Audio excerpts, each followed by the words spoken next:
So eto mga sangkay, meron po tayong update ngayon tungkol po dito sa kaso na kinakaharap ng Ateneo. Tungkol sa ikakaso po mga sangkay sa mga coaching staff at kung sino-sino pang mga opisyal ng basketball team nila. Pag-usapan po natin ito mga sangkay kasi may impormasyon at ipinaliwanag dito mga sangkay kung ano itong anti-hazing law. Bakit nga ba ito yung ikakaso sa kanila mga sangkay, no?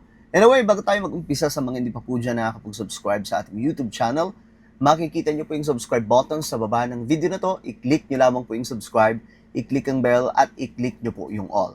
Sa mga nanonood po sa Facebook, i-follow nyo po yung ating Facebook page. So, eto, tingnan po natin. Lang po ngayon ng marami bakit hazing ang pinapasampang kaso ng CIDG laban po kay Coach Tab Baldwin at ilang coaching staff ng Ateneo. Ang pangkaraniwan po kasi nating ideya ng hazing ay yung mga neophyte na binubugbog para makapasok sa isang fraternity o kaya sa PMJ. Oh, yeah. Yun po yung pagkakaintindi natin, di ba? Pagdating po sa hazing, alam nyo po yun kung ano yan, mga sangkay, mga pumapasok sa mga grupo. No, yun po yung kanilang, ano ba tawag doon? Yun yung paraan para sila ay maging opisyal na miyembro. So, bakit, ang tanong doon, bakit yun ang ikakaso sa kanila, mga sangkay, no? Pero malaki na po ang pinagbago ng batas doon po sa hazing. Ito po ang hindi alam ng marami.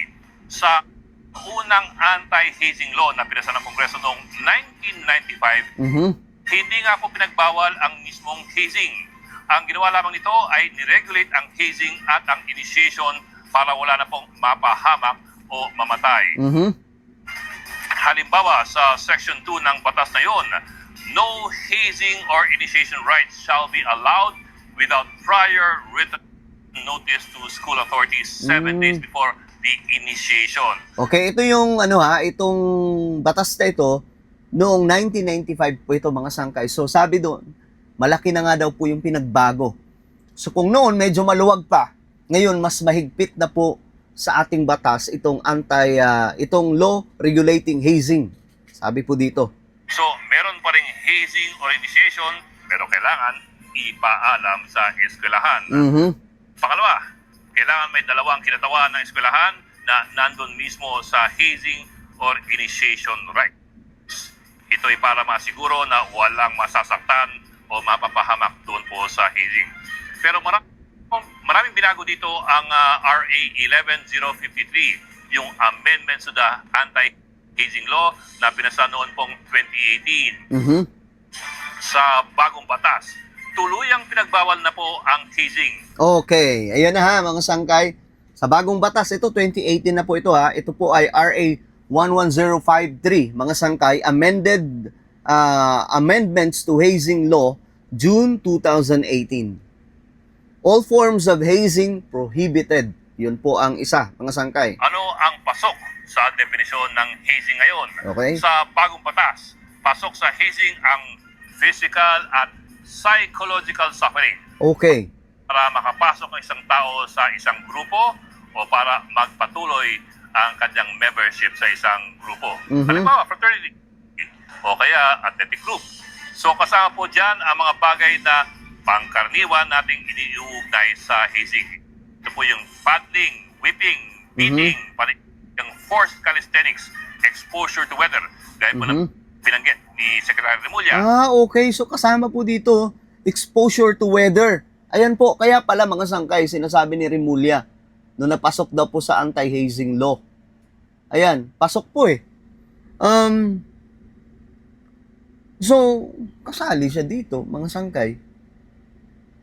Kaya pala, ayan po, nandito na yung normal, yung alam po natin tungkol po dyan, mga sangkay. Pero yung isa dito, ayan po, force,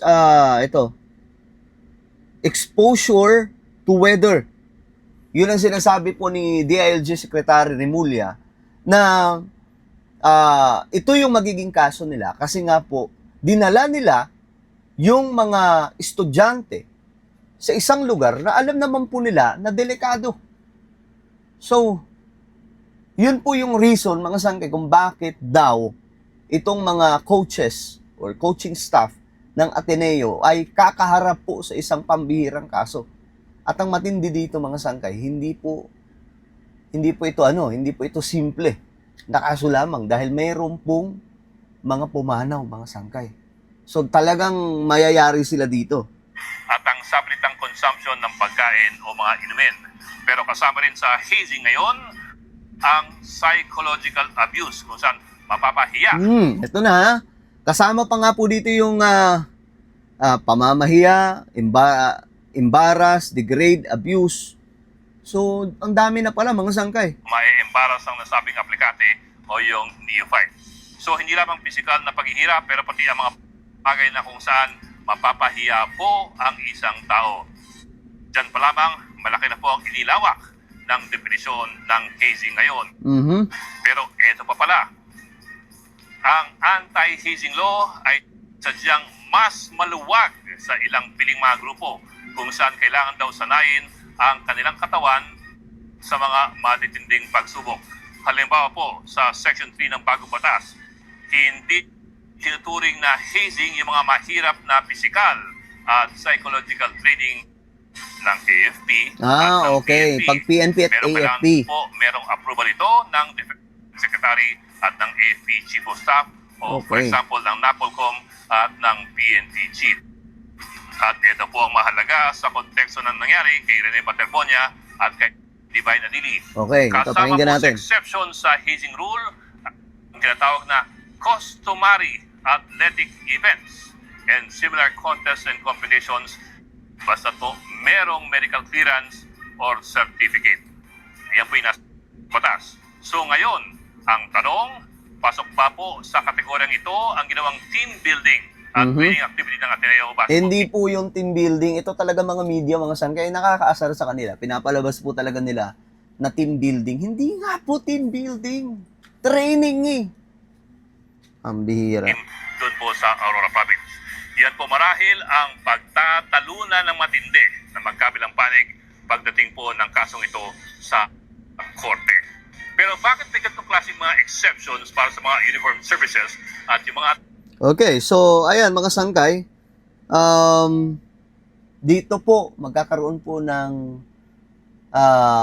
I'm sure may hearing po, malalimang anuhan to mga sangkay, buhay kayan, but let's hope and pray mga sangkay. Let's pray and yun lang po magagawa natin mga sangkay. Support, umasa tayo, manalangin tayo na magkaroon po ng hustisya itong si Divine at saka si Rene, mga sangkay. Kasi nga po talagang, alam nyo, hindi po, yung family po nila, hindi po magkakaroon ng peace kung wala pong justice. Kung hindi po sila malilinawan mga sangkay. Kasi matagal na po itong ginagawa nila eh. No? Naging traditional na daw po itong mga sangkay nitong mga player na dalhin sa Aurora. Pagkakalam nga po natin, yung lugar na yun, mga sangkay, 3 times na daw po sa Ateneo eh.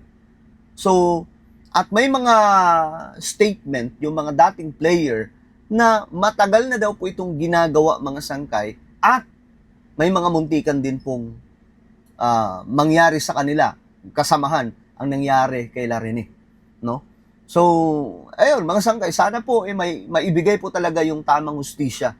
Hindi porket kilala at malaking eskwelahan ito, magiging bias na po o isasantabi po ito. No. Ang taong bayan ay nakikinig, nanunood sa ginagawa at kung mabibigyan ito ng hustisya o hindi. Alright, so ano po ang inyong opinion? Comment down below. Huwag niyo pong kalimutan na i-subscribe yung ating YouTube channel. God bless everyone.